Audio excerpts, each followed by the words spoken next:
Welcome back to News Geelong as we turn our attention to the local world of Geelong sport and our very own flying hawk, Nathan Curry. Good evening, Nathan. Love a new shirt.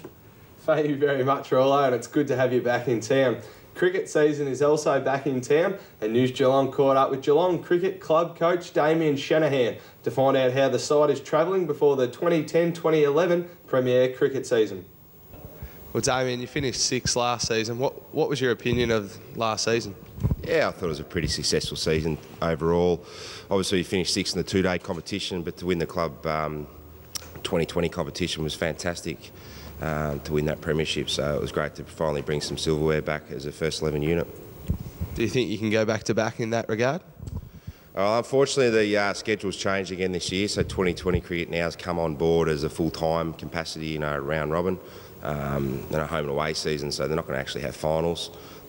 So we've obviously got a new 20-25 over format, which is going to be proved very interesting, and I think it really suits our game style as well. What's the list looking like? Is it younger or older than last year? It's definitely younger. I think with Clinton Peake and myself retiring, both aged 33 and 34, so it's developing the list. We've been really fortunate the last couple of years that we've got a really strong club, been in the top 3 in the club championship in the last 3 years since I've been here. So our premierships and the seconds last year in the one-day format and the two-day format will hold us in good stead, and it's really exciting and a young, vibrant group. So do you think the young kids can cover you and Peake? Oh, absolutely. I think with any establishment, you're looking at the next level coming through, and I think with winning premierships, as I said, it's going to give them the opportunity now to really shine in the first 11.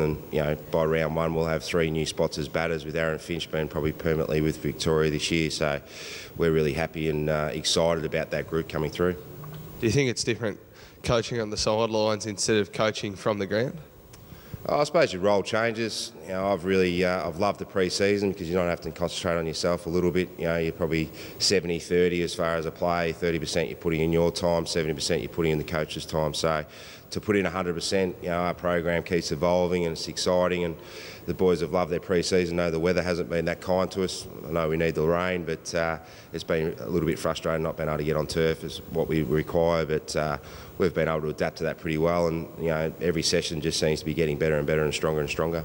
So the mood's really good in the group, like they're raring to go?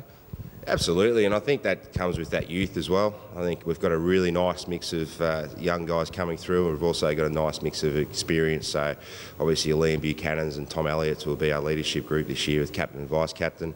So we've got Mark Carson there, who had a good season last year with 35 wickets. Andre Borovic, who unfortunately got dropped late last season, is really hungry to get his spot back and put pressure back on Alex Stanley. So it's a really good position to be in. Trent Rolleries has had a little bit of a calf injury, an old man's injury, but he'll be fighting for his position as well, I think, by round 3 or 4 when he's back to fitness.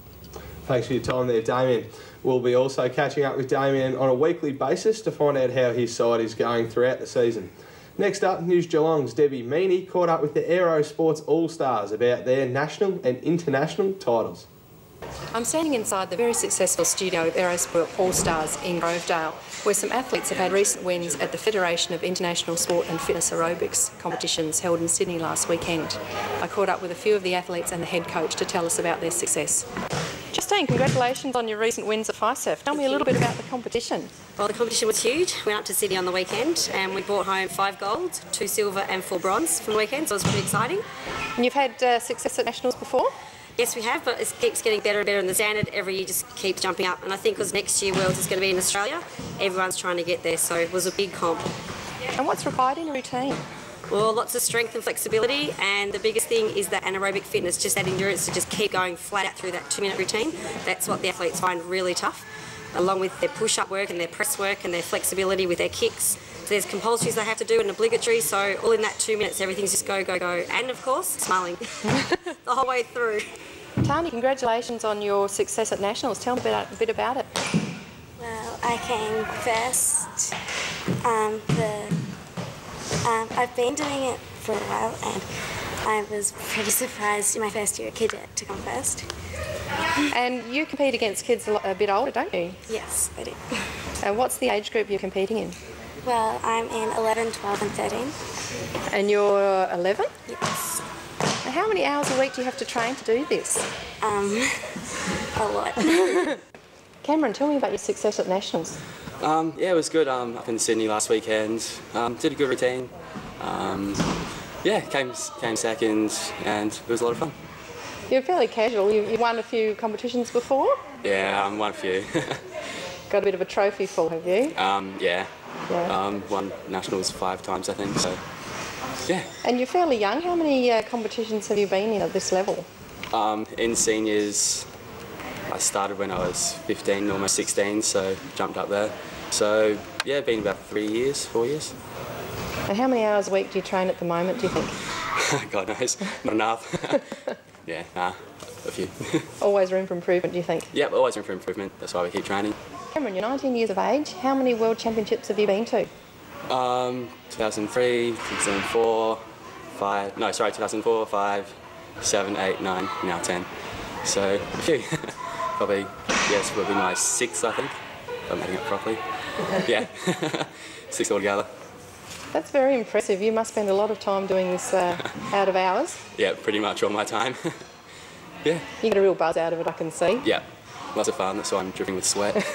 This is Debbie Meaney in Grovedale at the Aerosport's Allstars studio for News July. Thanks for your time there, Debbie. Now, as you're all aware, it was Brownlow medal vote count night on Monday night, so we thought we'd take a look and see how the Cats went. Now, as you can see, Gary Ablett led the way for the Cats, but also came second overall, beating favourite Dane Swan, but came up just 4 points short of winner Chris Judd.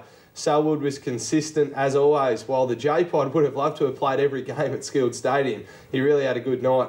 Unfortunately, he was ineligible, as was Chappie and Stevie J, who also ran out the top 6. Enright, Ottens, Taylor, Stokes, Kelly, Ling, Varco, Burns, Milburn and Mackie all also managed to grab some votes. So it was a pretty good night for the Cats at the Brownlow medal vote count. That's it for sport tonight, and me as well. I'll see you again on Friday, but until then, it's back to you, Rollo. Thank you, Nathan. You enjoy your Indian curry this evening, and we will see you again on Friday. Weather continues to be a major topic of public discussions around the country as we're joined by the sparkling Lani Salathiel with the latest in Geelong weather news. Good evening, Lani. It's still cold and brisk as we move further into spring. Good evening, Graham. Yes, it's warming up just a tad towards the end of the weekend. Let's take a look at the forecast.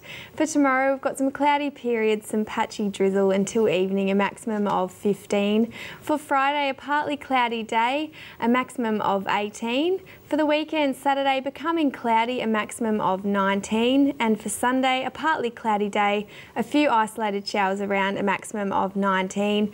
For the start of next week, Monday, a partly cloudy day with a few isolated showers around, becoming more widespread during the late morning, then easing in the afternoon, a maximum of 18. And today we had a partly cloudy day, a little bit of drizzle around in Geelong, a minimum of 7 and a maximum of 15. And until Friday, Graham, that's the weather. Thank you, Lani, and thank you for being with us on News Geelong this Wednesday evening. Remember, Rota 1 and Rota 2, take your time and smell the flowers. From all the team at News Geelong, until Friday night, same time, same place, a very good night.